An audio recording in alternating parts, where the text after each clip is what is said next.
Podcast Las 10 mayores mentiras de la ideología de género, de Ricardo Martín Almada, 2014. Episodio 2. Voz en off, Miguel Yegros. Sean todos bienvenidos. En tiempos de engaño universal, decir la verdad es un acto revolucionario. George Orwell. Mentira 2. Ser homosexual es normal. No es un problema, enfermedad, desviación de la norma o excepción. Una entrevista que puede ser vista por cualquiera en YouTube. El psiquiatra que estaba como presidente de la APA, Asociación Americana de Psiquiatría, responsable de la firma del documento que excluía la homosexualidad como enfermedad en 1975. Nicholas Andrew Cumming ha reconocido que tomó esa decisión por presiones políticas y no por datos científicos.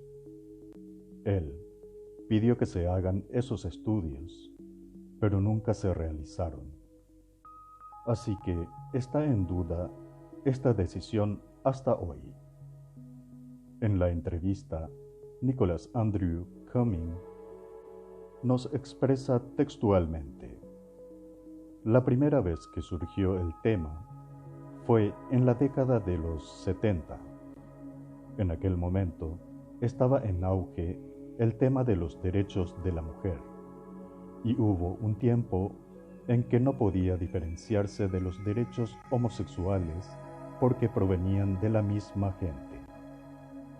La primera vez que surgió, yo era miembro del Consejo en 1975, y lo recuerdo que yo hice la resolución de que ser homosexual no era una enfermedad mental.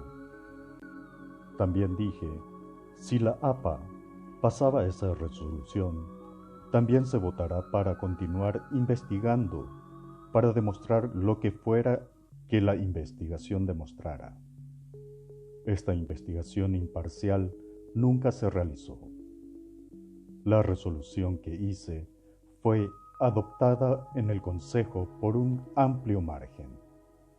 En esa época, era primordial el principio de no adoptar ninguna posición pública que no fuera demostrada por la evidencia científica.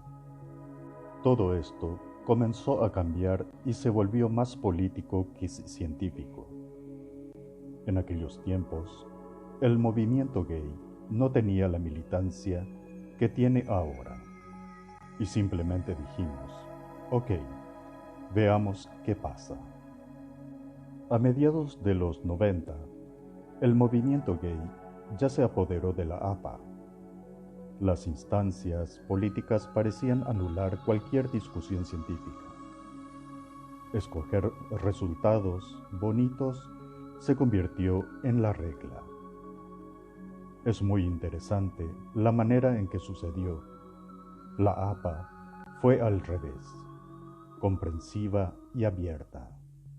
Y este comprensivismo ha dejado una puerta abierta para que la gente llegue y la utilice para propósitos diferentes a los científicos, para propósitos políticos.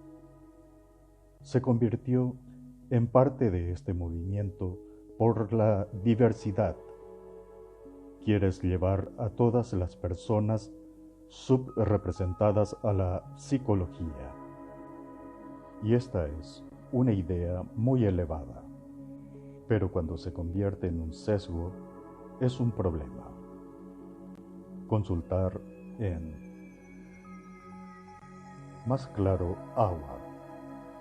Jamás se comprobó que la homosexualidad no sea un trastorno psicológico o psiquiátrico. La APA la sacó del catálogo de enfermedades mentales por razones políticas. Y este es el principal argumento que esgrime el movimiento gay para hablar de derechos como minoría, exigir matrimonio y querer imponer programas educativos de género.